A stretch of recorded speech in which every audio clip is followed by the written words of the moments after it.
Breaking news చూస్తున్నాం. MLC ఎన్నికలపై Congress party కసరత్తు చేస్తోంది. ఇవాళ సాయంత్రం కల్లా అధిష్టానం ఎమ్మెల్సీ అభ్యర్థులను ప్రకటించనున్నట్టు తెలుస్తోంది.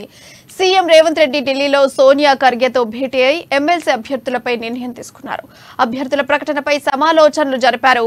సామాజిక వర్గాల సమీకరణాల ప్రకారం అభ్యర్థుల ఎంపిక ఉంటుందని కాంగ్రెస్ వర్గాలు చెబుతున్నారు. ఎమ్మెల్యేల కోటాలో బీసీ సామాజిక వర్గం నుండి మహేష్ కుమార్ గౌడ్, ఎస్సీ సామాజిక వర్గం నుండి అద్దంకి దయాకర్ పేర్లు దాదాపు ఖాయమైనట్లు తెలుస్తోంది.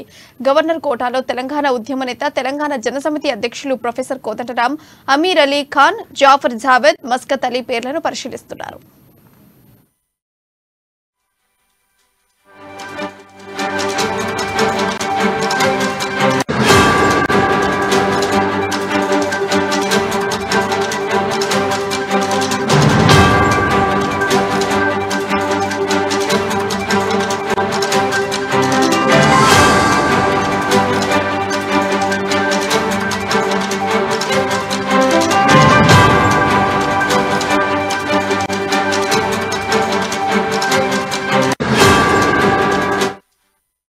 బ్రేకింగ్ న్యూస్ చూస్తున్నాం. ఎమ్మెల్సీ ఎన్నికలపై కాంగ్రెస్ పార్టీ కసరత్తు చేస్తోంది. ఇవాళ సాయంత్రం కల్లా అధిష్టానం ఎమ్మెల్సీ అభ్యర్థులను ప్రకటించనున్నట్టు తెలుస్తోంది. సీఎం రేవంత్ రెడ్డి ఢిల్లీలో సోనియా ఖర్గేతో భేటీ అయి ఎమ్మెల్సీ అభ్యర్థులపై నిర్ణయం తీసుకున్నారు. అభ్యర్థుల ప్రకటనపై సమాలోచనలు జరిపారు. సామాజిక వర్గాల సమీకరణాల ప్రకారం అభ్యర్థుల ఎంపిక ఉంటుందని కాంగ్రెస్ వర్గాలు చెబుతున్నాయి. ఎమ్మెల్యేల కోటాలో బీసీ సామాజిక వర్గం నుండి మహేష్ కుమార్ గౌడ్, ఎస్సీ సామాజిక వర్గం నుండి అద్దంకి దయాకర్ పేర్లు దాదాపు ఖాయమైనట్లు తెలుస్తోంది. గవర్నర్ కోటాలో తెలంగాణ ఉద్యమ నేత, తెలంగాణ జనసమితి అధ్యక్షులు ప్రొఫెసర్ కోదండరాం, అమీర్ అలీ ఖాన్, జాఫర్ జావేద్, మస్కత్ అలీ పేర్లను పరిశీలిస్తున్నారు.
బ్రేకింగ్ న్యూస్ చూస్తున్నాం. ఎమ్మెల్సీ ఎన్నికలపై కాంగ్రెస్ పార్టీ కసరత్తు చేస్తోంది. ఇవాళ సాయంత్రం కల్లా అధిష్టానం ఎమ్మెల్సీ అభ్యర్థులను ప్రకటించనున్నట్టు తెలుస్తోంది.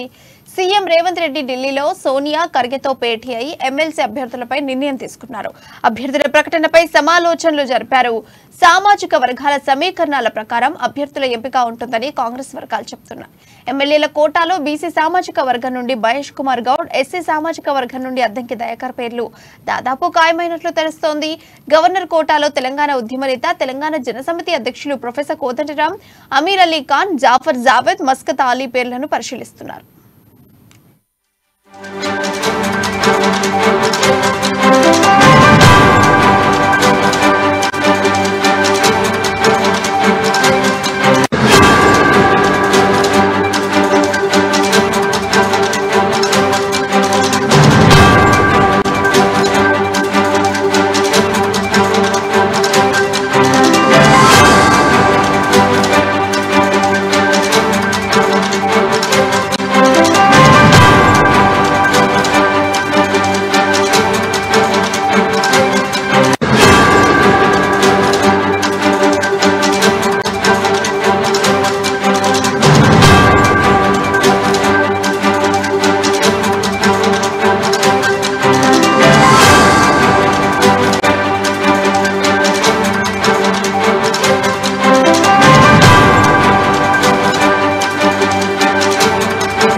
బ్రేకింగ్ న్యూస్ చూస్తున్నాం. ఎమ్మెల్సీ ఎన్నికలపై కాంగ్రెస్ పార్టీ కసరత్తు చేస్తోంది. ఇవాళ సాయంత్రం కల్లా అధిష్టానం ఎమ్మెల్సీ అభ్యర్థులను ప్రకటించనున్నట్లు తెలుస్తోంది. సీఎం రేవంత్ రెడ్డి ఢిల్లీలో సోనియా ఖర్గేతో భేటీ అయి ఎమ్మెల్సీ అభ్యర్థులపై నిర్ణయం తీసుకున్నారు. అభ్యర్థుల ప్రకటనపై సమాలోచనలు జరిపారు. సామాజిక వర్గాల సమీకరణాల ప్రకారం అభ్యర్థుల ఎంపిక ఉంటుందని కాంగ్రెస్ వర్గాలు చెబుతున్నాయి. ఎమ్మెల్యేల కోటాలో బీసీ సామాజిక వర్గం నుండి మహేష్ కుమార్ గౌడ్, ఎస్సీ సామాజిక వర్గం నుండి అద్దంకి దయాకర్ పేర్లు దాదాపు ఖాయమైనట్లు తెలుస్తోంది. గవర్నర్ కోటాలో తెలంగాణ ఉద్యమ నేత, తెలంగాణ జనసమితి అధ్యక్షులు ప్రొఫెసర్ కోదండరాం, అమీర్ అలీ ఖాన్, జాఫర్ జావేద్, మస్కత్ అలీ పేర్లను పరిశీలిస్తున్నారు.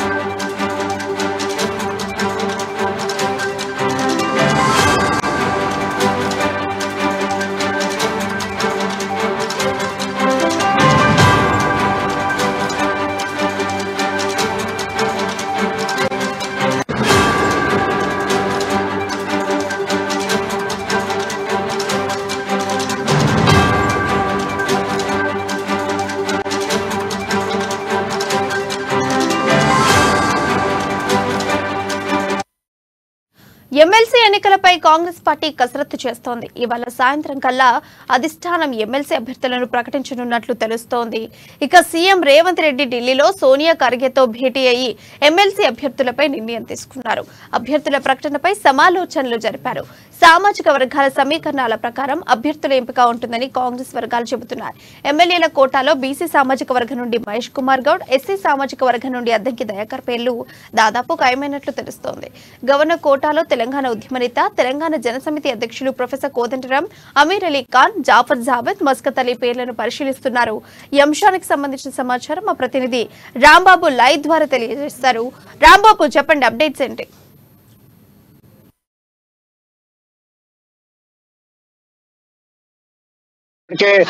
నోటిఫికేషన్ కూడా రావడం జరిగింది. ఇటు పాడి కౌశిక్ రెడ్డి, కడియం శ్రీ ఇద్దరు కూడా రాజీనామా చేయడం, అంటే ఎమ్మెల్యేలుగా ఎన్నికై రాజీనామా చేయడం తోటి ఆ యొక్క స్థానాలు ఖాళీ కావడం తోటి కాంగ్రెస్ పార్టీ దీనిపైన ఫోకస్ చేసింది. ఇప్పటికే ఈ కాంగ్రెస్ పార్టీ ఈ 2 స్థానాలు కూడా గెలుచుకున్నటువంటి అవకాశం ఉన్నది. ఎందుకంటే ఇటు అసెంబ్లీ కార్యాలయం, అదేవిధంగా వేరు నోటిఫికేషన్లు కూడా ఇవ్వడం తోటి ఇటు ఎన్నికల కమిషన్ కూడా సూచించిన నేపథ్యంలోనే వేరు నోటిఫికేషన్లు, వేరు ఎన్నికలు జరుగుతున్నటువంటి నేపథ్యంలో ఈ 2 స్థానాలు కూడా అత్యధిక స్థానాలు ఉన్నటువంటి ఎమ్మెల్యేలు ఉన్నటువంటి కాంగ్రెస్ పార్టీని కైవసం చేసుకున్నటువంటి అవకాశం ఉన్నందున ఈ 2 స్థానాల పైన కాంగ్రెస్ పార్టీ ఫోకస్ చేసింది. ఇంతకీ ఆ కాంగ్రెస్ పార్టీ అభ్యర్థులు ఎవరైనా దానిపైన గత కొంతకాలంగా ఇటు పేర్లను పరిశీలిస్తున్నా గానీ చివరకు నిన్న ఢిల్లీకి వెళ్ళినటువంటి రేవంత్ రెడ్డి ఇటు ఏఐసిసి అధ్యక్షులు మల్లికార్జున ఖర్గే, సోనియా గాంధీ, రాహుల్ గాంధీతో భేటీ అయిన తర్వాత ఈ అభ్యర్థులకు సంబంధించినటువంటి అంశం పైన కొంత క్లారిటీ వచ్చినట్టు తెలుస్తోంది. దాదాపుగా ఇటు సామాజిక వర్గాల నేపథ్యంలో అభ్యర్థులను ఖరారు చేసేటువంటి పనిలో కాంగ్రెస్ పార్టీ అధిష్టానం ఉంది. అందుకొరకే ఇటు ఎస్సీ సామాజిక వర్గానికి సంబంధించినటువంటి నేత,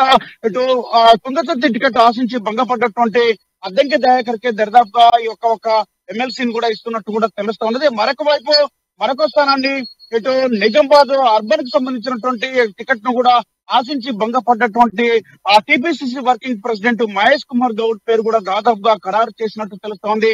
ఈ 2 ఎమ్మెల్సీలను కూడా ఎమ్మెల్యేల కోటా కింద భర్తీ చేయాల్సినటువంటి అవసరం ఉంది. కాబట్టి ఇద్దరిని కూడా దాదాపుగా వీళ్ళ పేర్లు అయితే ఖరారు కావచ్చినట్టు తెలుస్తోంది. మరొక వైపు ఇటు గవర్నర్ కోటాలో కూడా 2 ఎమ్మెల్సీ స్థానాలు కూడా ఖాళీగా ఉన్నటువంటి నేపథ్యంలో ఈ అభ్యర్థులను కూడా కాంగ్రెస్ ప్రకటించాలనుకుంటుంది. దీనికి సంబంధించి ఇప్పటికే కసరత్తు మొదలు పెట్టుకున్న నేపథ్యంలో ఇప్పటికే కాంగ్రెస్ పార్టీతో గత ఎన్నికల్లో పొత్తున్నటువంటి తెలంగాణ జనసమితి అధినేత, తెలంగాణ ఉద్యమ నేత అయినటువంటి ప్రొఫెసర్ కోదండరాం కైతే టికెట్ కన్ఫర్మ్ అయినట్టు తెలుస్తోంది. మరొక వైపు ఇటు ముస్లిం మైనారిటీ సామాజిక వర్గానికి సంబంధించినటువంటి నేతగా ఇప్పటికే అసెంబ్లీలో ప్రాతినిధ్యం ఇటు బీఆర్ఎస్ నుండి కానీ ఇటు కాంగ్రెస్ పార్టీ నుండి కానీ ఎవరికి కూడా ప్రాతినిధ్యం లేదు. ఏ పార్టీ నుండి కేవలం ఎంఐఎం మాత్రమే మైనారిటీ వాళ్ళను కలిగి ఉన్నది. కాబట్టి వాళ్ళు మాత్రం ఉన్నటువంటి నేపథ్యంలో కాంగ్రెస్ పార్టీ కూడా వచ్చినటువంటి అవకాశాన్ని వినియోగించుకోవాలనుకుంటుంది. అందులో భాగంగానే ఒక ఎమ్మెల్సీని ఇటు మైనారిటీ వాళ్ళకి కేటాయించాలని చెప్పేసి భావిస్తున్న నేపథ్యంలో ఇప్పటికే 3 పేర్లు కూడా పరిశీలనకు రావడం జరుగుతుంది. ఇటు సియాసత్